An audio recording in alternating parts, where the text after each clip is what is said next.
Er ist 19 und seit 3 Jahren befasst er sich mit der Restauration von alten Landmaschinen.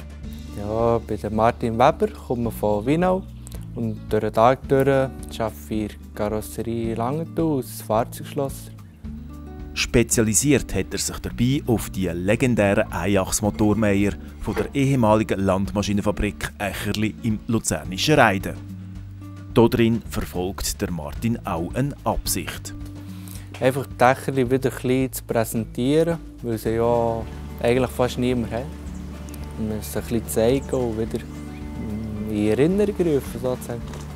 Dass es auch die noch gibt und nicht nur die grossen Marken, hier, die sie alle in der Ansammlung.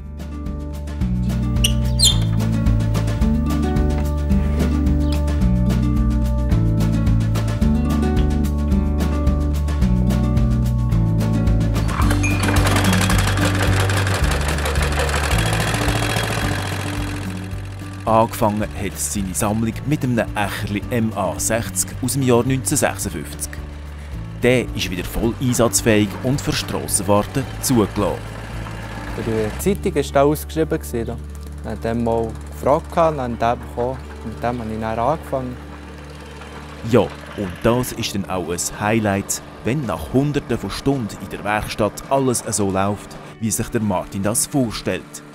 Eine Ausfahrt mit dem eigenen Einachser.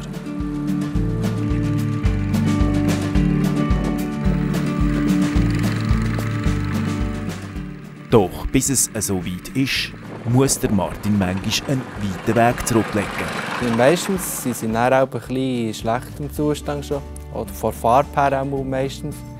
Und vom Mechanischen ist es dann so ab und zu, je nachdem, wie sie gebraucht worden.